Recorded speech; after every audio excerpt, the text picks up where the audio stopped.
أعوذ بالله من الشيطان الرجيم. بسم الله الرحمن الرحيم. ألم تر كيف فعل ربك بأصحاب الفيل ألم يجعل كيدهم في تضليل وأرسل عليهم طيرا أبابيل ترميهم بحجارة من سجيل فجعلهم كعصف مأكول. صدق اللہ العظیم. ألم تر كيف فعل ربك، کیا آپ نے نہیں دیکھا کہ آپ کے رب نے کیسا معاملہ کیا بأصحاب الفیل، ہاتھی والوں کے ساتھ. ألم يجعل كيدهم في تضلیل، کیا اس نے ان کی تدبیر کو ناکام نہیں بنا دیا. وَأَرْسَلَ عَلَيْهِمْ طَيْرًا أَبَابِيلَ، اور ان پر جھنڈ کے جھنڈ پرندے بھیجے. تَرْمِيهِمْ بِحِجَارَةٍ مِّن سِجِّيلٍ، جو ان پر کنکر کی پتھریاں پھینکا کرتے تھے. فَجَعَلَهُمْ كَعَصْفٍ مَأْكُولٍ، پھر اللہ نے ان کو کھائے ہوئے بھونسے کی طرح بنا دیا.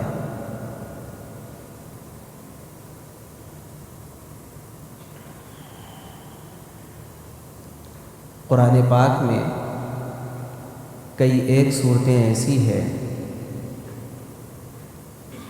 جن کا مضمون دو صورتوں سے مل کر کے مکمل ہوتا ہے،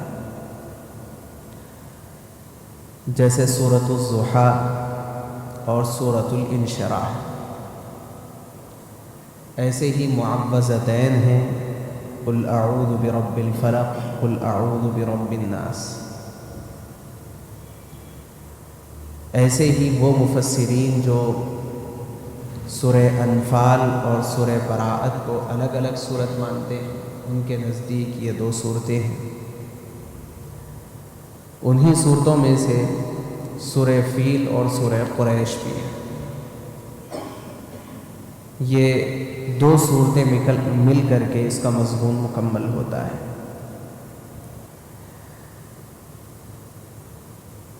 سورۃ الفیل دراصل ایک اہم ترین تاریخی واقعے کی جانب اشارہ کرتی ہے،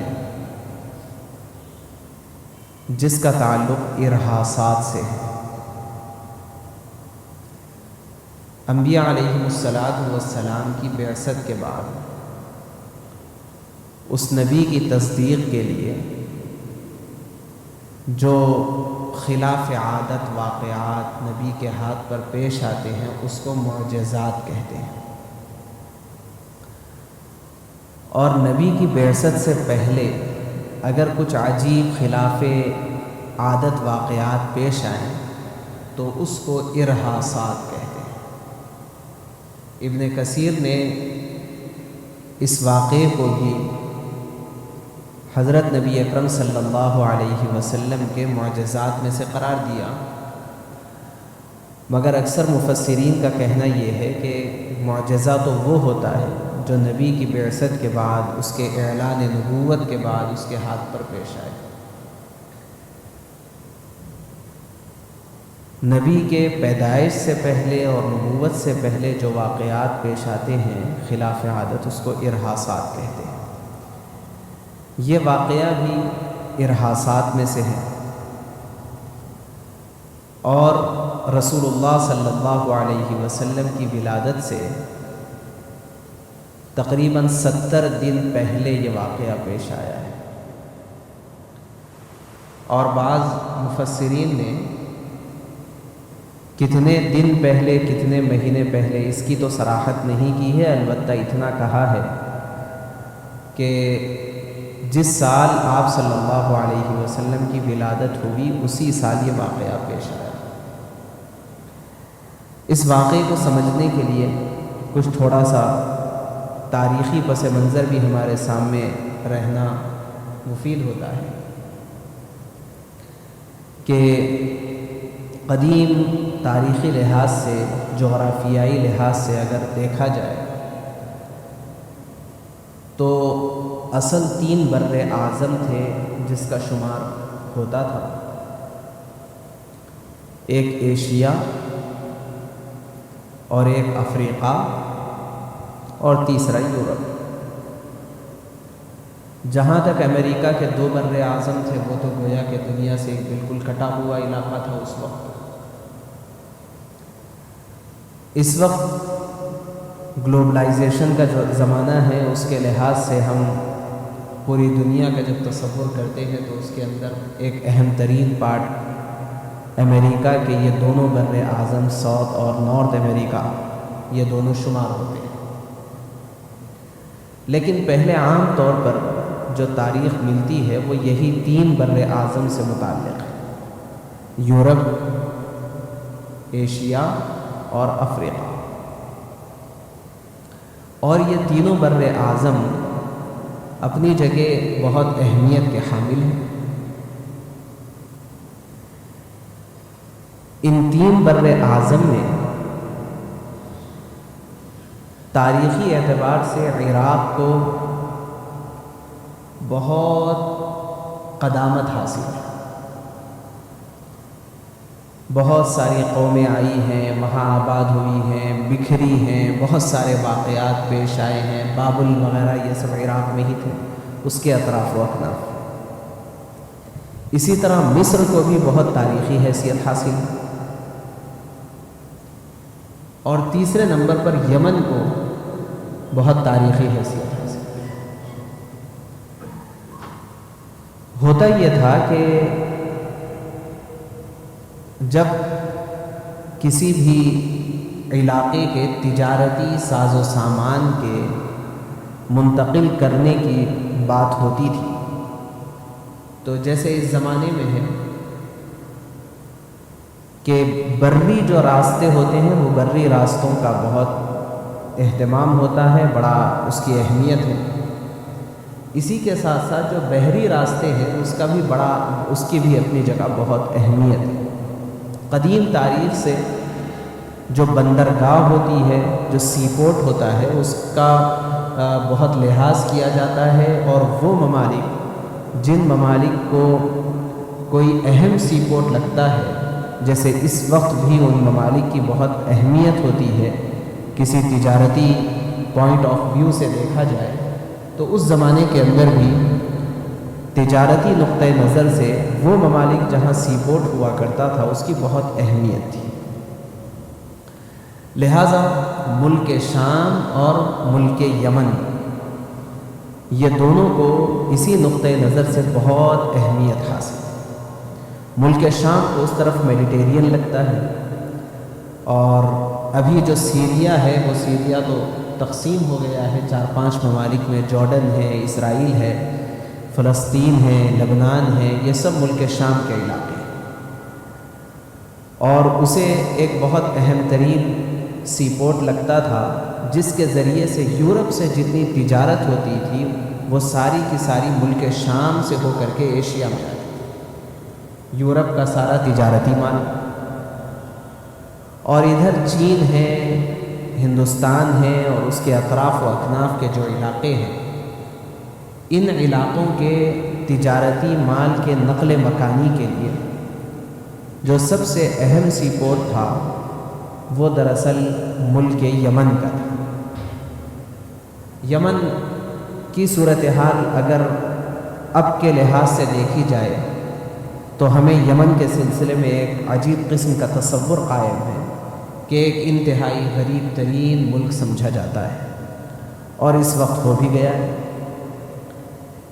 لیکن دراصل یہ ملک ایک بہت ہی زیادہ متمدن ملک شمار ہوتا ہے، اور بہت پرانی تاریخ اس کو حاصل ہے۔ چنانچہ قرآن پاک میں بھی جو ملکہ سبا کا ذکر آتا ہے وہ یمن ہی سے تعلق رکھتی ہے۔ حضرت سلیمان علیہ السلام کے ساتھ اہم واقعہ اس کا پیش آیا ہے۔ اسی طرح سیل العارم کا جو واقعہ قرآن پاک نے بیان فرمایا ہے، سد معارم، وہ بھی یمن ہی سے تعلق رکھتا ہے۔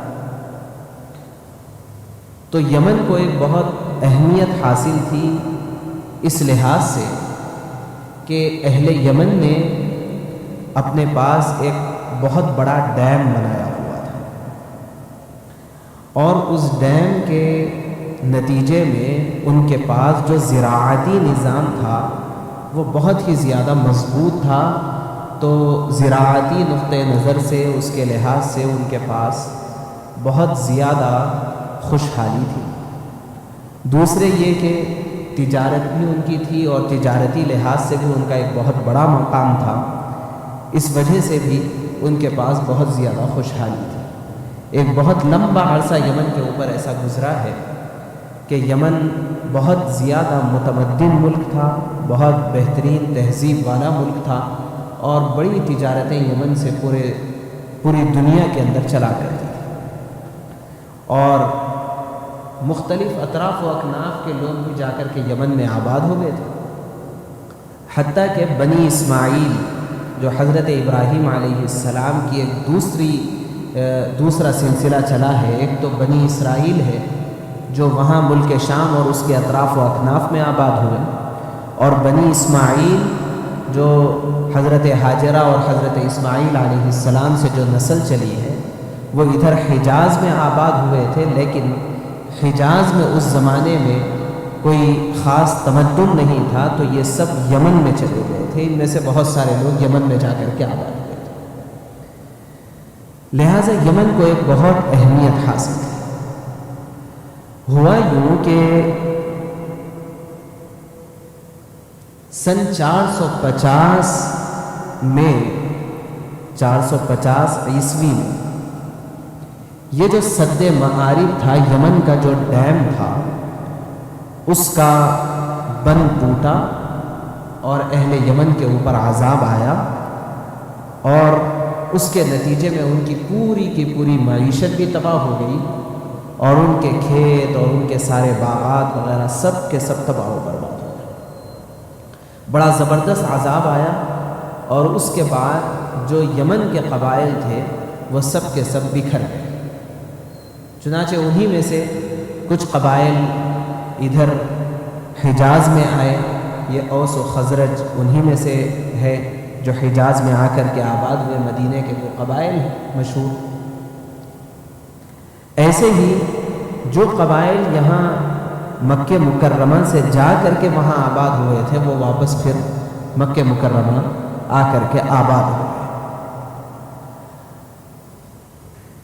اور اسی کے آس پاس جب یمن کے اندر اس طرح سے تباہی مچی اور کچھ مسائل یمن کے اوپر آئے، تو اس کے بعد یمن کے بادشاہوں میں اور وہاں کے جو وزراء اور امراء تھے اس میں طوائف الملوکی کا زمانہ آ گیا، اور اس کے بعد وہاں پر جو بادشاہ ہوا ہے اس کا نام ہے ذو نواس۔ یہ دراصل ایک بت پرست بادشاہ تھا، ذو نواس نامی بادشاہ بت پرست تھا، اور زمانہ وہ چل رہا تھا جبکہ نصارہ یہ مذہب حق پر تھے۔ رومانیہ اور اس کے اطراف و اکناف جو ملک روم تھا، رومن امپائر، وہ عیسائیوں کے ہاتھ میں تھا۔ وہاں کے بادشاہ نے عیسائیت قبول کر لی تھی۔ ادھر حبشہ بھی عیسائیوں کے ہاتھ میں تھا، اور حبشہ سے یمن بہت قریب لگتا ہے جغرافیائی اعتبار سے دیکھا جائے۔ ذو نواس نے ایک بہت ہی ظالمانہ صورتحال اختیار کی تھی ایک موقع پر، کہ جتنے حق مذہب پر تھے، جتنے نصارہ تھے، ان کے لیے خندق اس نے کھودی اور اس خندق کے اندر آگ جلائی، اور آگ جلا کر کے سارے کے سارے نصارہ کو اس خندق کے اندر اس نے ڈھکیل دیا۔ تاریخ کے اندر لکھا ہوا ہے کہ تقریباً 20,000 نصارہ اس کے اندر جلا کر کے اس نے شہید کیے، 20,000 کی تعداد۔ اس میں سے جو بچے بچائے تھے ان میں سے کچھ لوگ ملک شام گئے، اور ملک شام جا کر کے وہاں کے بادشاہ سے انہوں نے شکایت کی اور مدد مانگی، تو ملک شام کے بادشاہ نے شاہ حبشہ کو لکھا، کیونکہ حبشہ میں بھی عیسائیوں کی حکومت تھی۔ شاہ حبشہ کو یہ لکھا کہ اس معاملے میں فوری کوئی نوٹس لی جائے اور اس معاملے کو فوری حل کیا جائے۔ شاہ حبشہ نے اپنے 2 کمانڈر کو ایک بہت بڑی فوج دے کر کے، جن میں ایک کا نام ابرہہ تھا اور ایک کا نام ارباب تھا، یہ 2 کمانڈروں کو اپنی فوج دی اور فوج دے کر کے یمن بھیجا۔ وہ یمن پر انہوں نے اپنی فوج کشی کی اور سارے یمن کو انہوں نے آزاد کرا لیا اور ذو نواس کو قید کیا۔ پھر بلکہ ذو نواس اس قید سے آزاد ہو کر کے اس نے خودکشی کر لی اور سمندر میں وہ غرق ہو کر کے ہلاک ہو گیا، اور یمن کے اوپر ان دونوں کی حکومت گویا کہ شاہ حبشہ کی حکومت یمن کے اوپر قائم ہے۔ اب پھر یہ دونوں میں آپس میں جنگ ہوئی، اربات اور ابرہہ کے درمیان جنگ ہوئی اور ابرہہ غالب آ گیا اور ابرہہ وہاں کا بادشاہ بن گیا۔ اس کے بعد ابرہہ کی حکومت یمن کے اوپر رہی۔ ہوا یوں کہ ابرہہ نے، چونکہ وہ عیسائی تھا اور لوگ اکثر و بیشتر حج کرنے کے لیے اور طواف کرنے کے لیے یمن سے بھی اور حبشہ سے بھی اور ملک شام سے بھی، عراق سے بھی اور مختلف دور دراز ممالک سے حج کے لیے اور طواف کے لیے بیت اللہ تشریف لاتے تھے۔ سارے کے سارے لوگ بیت اللہ آتے تھے۔ اس زمانے میں اگرچہ کہ عیسائیوں کا دور تھا، لیکن بیت اللہ کی عظمت سب کے دلوں میں تھی۔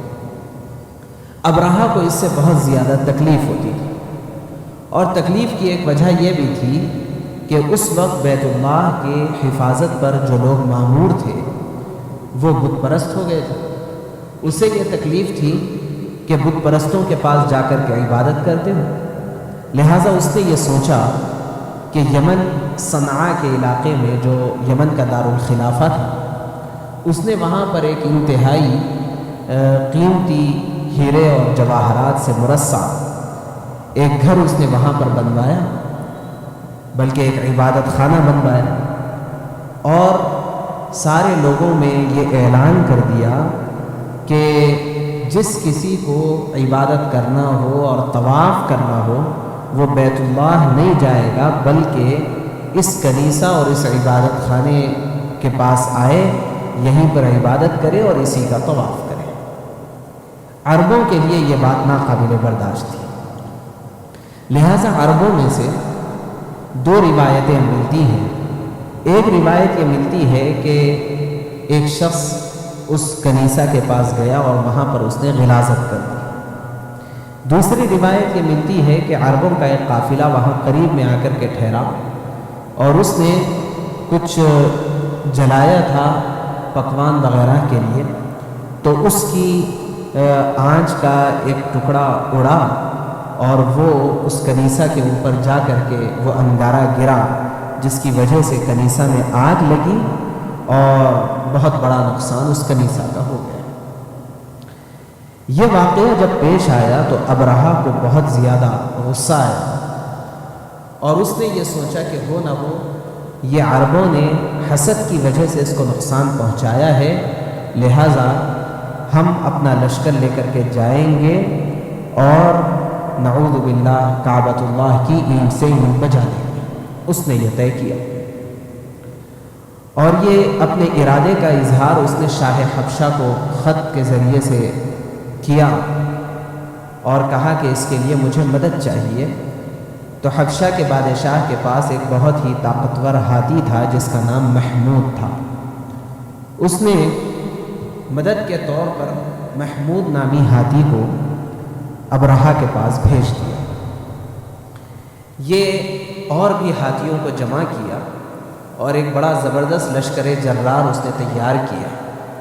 جب عربوں کو اس کی اطلاع ملی تو عرب مقابلے کے لیے تیار ہو گئے۔ درمیان میں 2 جگہ عربوں سے مقابلہ ہوا اور دونوں جگہ عربوں کو شکست ہوئی۔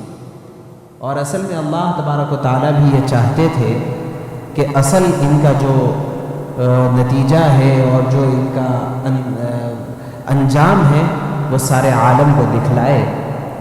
چنانچہ کعبۃ اللہ کو مسمار کرنے کے ارادے سے یہ قافلہ نکلا۔ راستے میں 2 جگہ عربوں سے مقابلہ ہوا، عربوں کو شکست ہوئی۔ طائف والوں نے بھی یہ سوچ رکھا تھا کہ مقابلہ کریں گے، لیکن جب یہ دونوں کی شکست کی انہیں خبر ملی تو ان لوگوں نے یہ طے کر لیا کہ نہیں، ہم ان سے کوئی مقابلہ نہیں کریں گے، بس معاہدہ یہ کر لیں گے کہ وہ ہمارے کسی بت خانے کو نقصان نہ پہنچائے۔ اس کا انہوں نے معاہدہ کر لیا اور آگے چھوڑ دیا۔ یہ ابرہہ کا لشکر چلتے ہوئے عرب کے قریب کعبۃ مکہ مکرمہ کے قریب آیا اور آ کر کے اس نے پڑاؤ ڈالا۔ وہاں دیکھا کہ بہت سارے اونٹ مکہ مکرمہ کے باہر چر رہے ہیں، تو اس نے وہ سارے کے سارے اونٹ ابرہہ نے ضبط کر لیے اور اپنے ایک آدمی کو مکہ مکرمہ میں بھیجا اور کہا کہ وہاں جا کر کے اطلاع دے دو کہ ہم اس ارادے سے آئے ہوئے ہیں، اگر مقابلہ کرنا چاہتے ہو تو ہم سے مقابلہ کر لو، اور اگر مقابلہ نہیں کر سکتے ہو تو ہمارا راستہ چھوڑ دو، ہمارا کوئی اور ارادہ نہیں ہے، نعوذ باللہ ہم کعبۃ اللہ کو مسمار کریں گے اور چلے جائیں۔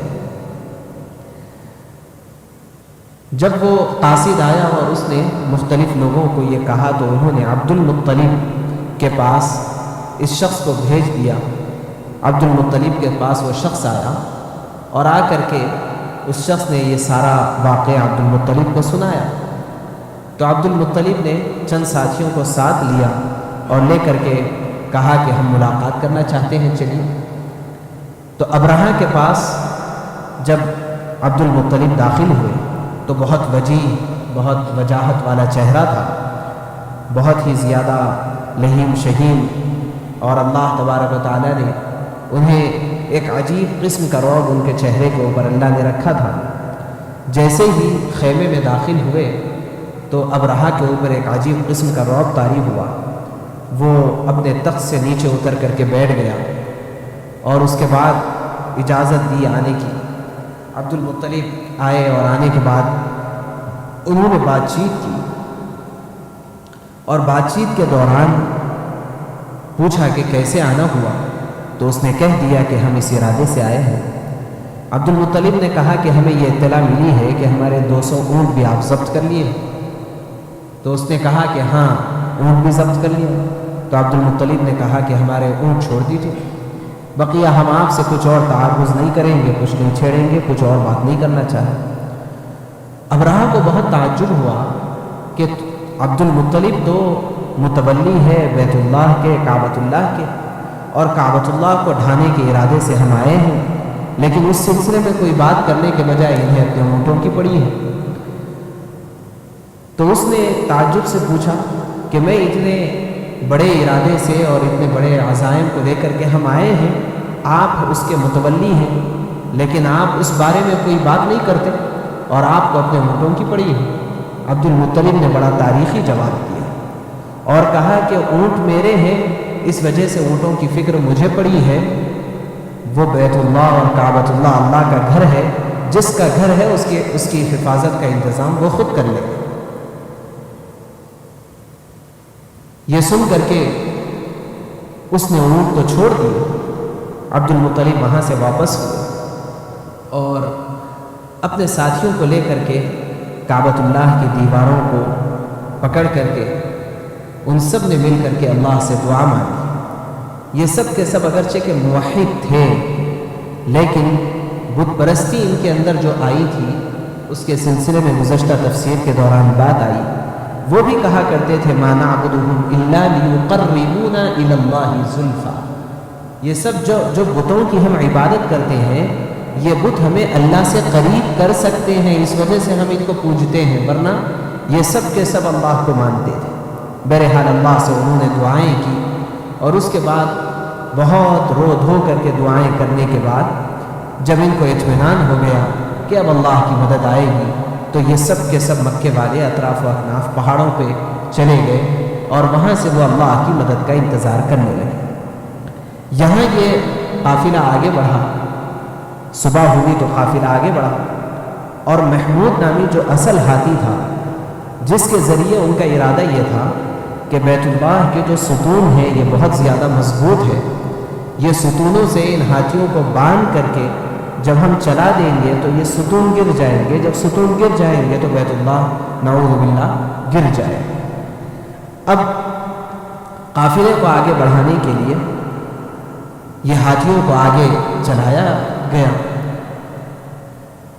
طائف سے ان لوگوں نے جس شخص کو راستہ بتانے کے لیے گرفتار کیا تھا اور راستہ بتانے کے لیے جس کو مامور کیا تھا، وہ شخص آگے آیا اور آ کر کے اس نے یہ محمود نامی ہاتھی کا کان پکڑ کر کے اس نے کہا کہ آگے اللہ کا گھر ہے، بیت اللہ ہے، اگر تجھے خیر چاہیے تو یہیں بیٹھ جا، اور اگر خیر نہیں چاہیے تو آگے بڑھ۔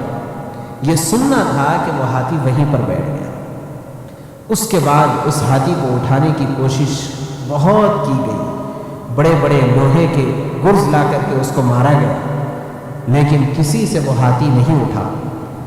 اس ہاتھی کو اٹھا کر کے جب ملک شام کی طرف چلایا جاتا تو وہ اٹھ کے چلا جاتا، یمن کی طرف چلایا جاتا تو وہ چل پڑتا، طائف کی طرف چلایا جاتا تو وہ چل پڑتا، لیکن جب اس ہاتھی کو اٹھا کر کے کعبۃ اللہ کی طرف چلانے کی کوشش کرتی تو وہ وہیں پر بیٹھ جاتا، وہ چلنے کا نام ہی نہیں لیتا۔ یہی کوشش میں یہ لوگ لگے ہوئے تھے کہ ان لوگوں نے دیکھا کہ پہاڑوں کی طرف سے پرندوں کا ایک جھنڈ کا جھنڈ وہ آ رہا ہے۔ یہ پرندے اپنے ہاتھ میں اپنے دونوں پیروں کے اندر ایک ایک کنکری اور اپنے چونچ کے اندر ایک کنکری پکڑے ہوئے آ رہے ہیں، اور دیکھتے ہی دیکھتے یہ جھنڈ پورا کا پورا قافلے کے اوپر اور اس لشکر کے اوپر چھا گیا، اور انہوں نے اوپر سے کنکریاں برسانی شروع کی۔ وہ کنکریاں تو کیا کنکریاں تھیں، وہ گویا کہ جو ہے زبردست بلٹ گولیاں تھیں گنوں کی، کہ وہ جس کسی کے سر کے اوپر گرتی وہ کنکری انتہائی زہر آلود کنکری تھی، وہ سر میں داخل ہوتی اور پورے جسم کو چھیدتے ہوئے نیچے سے نکل جاتی، اور پورے جسم کے اندر وہ زہر اس کا پھیل جاتا۔ جیسے ہی یہ صورتحال پیش آئی، پورا قافلہ تتر بتر سب جہاں منہ اٹھائے وہاں بھاگ نکلا۔ اللہ تبارک و تعالیٰ کو پوری دنیا کو یہ سبق سکھلانا تھا، اور یہ واقعے کے ذریعے سے پوری دنیا کو اس طرح کے عزائم رکھنے والوں کا انجام دکھلانا تھا۔ چنانچہ جو ابرہہ تھا، وہ ابرہہ کے اوپر جو کنکریاں گری ہے، اس کے نتیجے میں سب تو اس کو چھوڑ کر کے بھاگ نکلے، اور یہ جو ابرہہ جو اس لشکر کا سردار تھا اور یمن کا بادشاہ تھا، اس کی حالت یہ ہوئی کہ وہ اس کا ایک ایک عظم وہ پگھل کر کے بہنے لگا، اور وہ وہیں پر تڑپتا رہا۔ سب اس کو چھوڑ کر کے بھاگ گئے، کوئی اس کا پرسان حال بھی نہیں تھا۔ بہت مشکل سے کچھ لوگ اس کو لے کر کے نکلے، اور پورا راستہ سارے لوگوں نے اس کا یہ انجام دیکھا کہ وہ تڑپ رہا ہے، اور اس کے ہاتھ پیر اور اس کے مختلف اعضاء پگھل کر کے وہ بہہ رہے ہیں، حتیٰ کہ یمن اس کے پہنچنے تک وہ مکمل طور پہ پگھل کر کے مر گئے۔ حضرت عائشہ صدیقہ رضی اللہ عنہا سے ایک روایت ہے کہ جو ہاتھی باں تھے، ہاتھی کو چلانے والے لوگ تھے، ان کو میں نے اپنی نگاہوں سے دیکھا ہے، وہ مکے کے اندر بھیک مانگتے پھرتے تھے، اندھے تھے، اور مکے کے اندر وہ بھیک مانگتے ہوئے پھرتے تھے، اور مختلف بیماریوں کے اندر مبتلا تھے، ان کو میں نے بھی دیکھا۔ یہ واقعہ پیش آیا دراصل اس موقع پر جب کہ نعوذ باللہ اللہ تبارک و تعالیٰ کے گھر کو مسمار کرنے کی انہوں نے کوشش کی تھی، اور اسی واقعے کے پس منظر میں یہ صورت پاک اللہ تبارک و تعالیٰ نے نازل فرمائی، جس میں اللہ نے فرمایا الم تر کیف فعل ربک باصحاب الفیل، کیا آپ نے نہیں دیکھا کہ اصحاب الفیل کے ساتھ، ہاتھی والوں کے ساتھ تمہارے رب نے کیسا معاملہ کیا ہے۔ الم یجعل کیدہم فی تضلیل، کیا ان کی تدبیروں کو اس نے ناکام نہیں بنا دیا اور ان پر جھنڈ کے جھنڈ پرندے بھیجے ہیں جو ایک پتھر کی کنکریاں ان پر برساتے تھے اور ان کو کھائے ہوئے بھوسے کی طرح بنا دیا۔ اس کے ذریعے سے اللہ تبارک و تعالیٰ نے دراصل ہم سب کو یہی سبق دیا کہ جو اللہ تبارک و تعالیٰ اور اللہ کے دین کے ساتھ کھلواڑ کرتے ہیں اور اس کے ساتھ برے عزائم اور برے ارادے رکھتے ہیں، اللہ تبارک و تعالیٰ کی جانب سے یہ فیصلہ سنایا جا رہا ہے قیامت تک آنے والے لوگوں کے لیے کہ اللہ تبارک و تعالیٰ کی جانب سے ان پر عذاب بھی ایسا ہی آئے گا۔ اللہ تبارک و تعالیٰ سے دعا ہے اللہ ہم سب کو کہنے سننے سے زیادہ عمل کی توفیق نصیب فرمائے۔ سبحان اللہ و بحمدہ، سبحان اللہ، نشہد ان لا الہ الا اللہ۔